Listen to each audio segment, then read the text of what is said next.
Lakeland, Florida. No, JaCoby Jones' trip to the injured list did not open a spot for Daz Cameron to make it to majors out of spring training. But as the Tigers prepared to break camp with an intra-squad game Monday against a roster of their top prospects, they're highly Lakeland, Florida. No, JaCoby Jones' trip to the injured list did not open a spot for Daz Cameron to make it to majors out of spring training. But as the Tigers prepared to break camp with an intra-squad game Monday against a roster of their top prospects, their highly regarded center field prospect gave them a reminder not to forget about him when he opens the season at AAA Toledo. "Yeah, somewhat," Cameron said.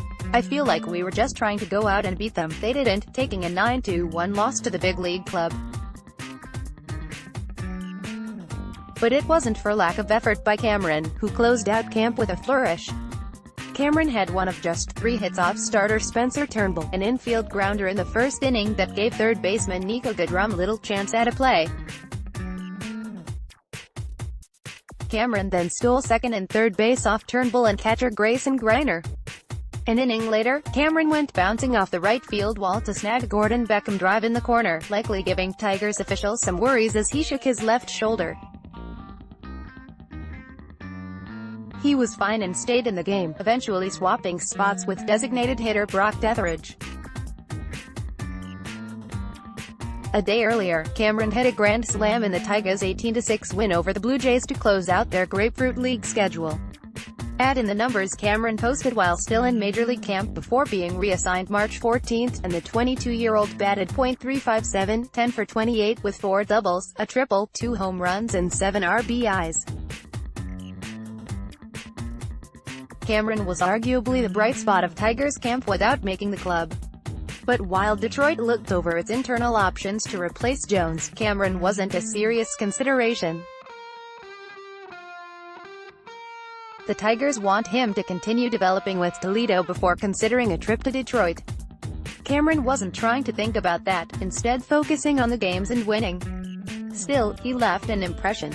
"I try to have confidence going out there," Cameron said. "But I don't worry about making an impression.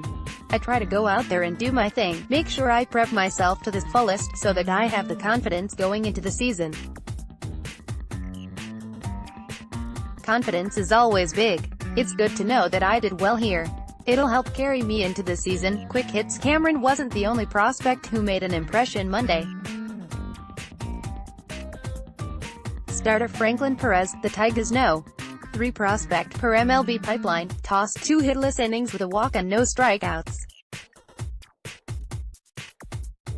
He threw just 11 of 23 pitches for strikes, but his fastball topped out at 94 miles per hour on the Joker Marchant Stadium radar gun. Dustin Peterson started in center field for the Tigers big league club as manager Ron Gardenhire tried to gauge his potential as a backup there. He caught one ball, a Parker Meadows fly ball leading off the third. Afterwards, Gardenhire told him he had made the team, unless he does something stupid overnight. The Tigers informed catcher Cameron Rupp that he will not make the opening day roster, and they spent Monday talking to him about accepting a minor league assignment. The Tigers acquired Rupp from the Giants on March 9. Rupp batted 8 for 26 with 4 RBIs between the two clubs this spring, including 5 for 16 with the Tigers. Up next, the Tigers wrap up their stay in Florida with a trip to Tropicana Field for a 12:35 p.m. ET game against the Rays. Matt Moore will face his former team in his final tune-up for the regular season, and most of the Tigers regulars should get an at-bat or two. Ryan Yarbrough starts for the Rays. Jason Beck has covered the Tigers for MLB.com since 2002. Read Beck's blog and follow him on Twitter at BeckJason. Read more.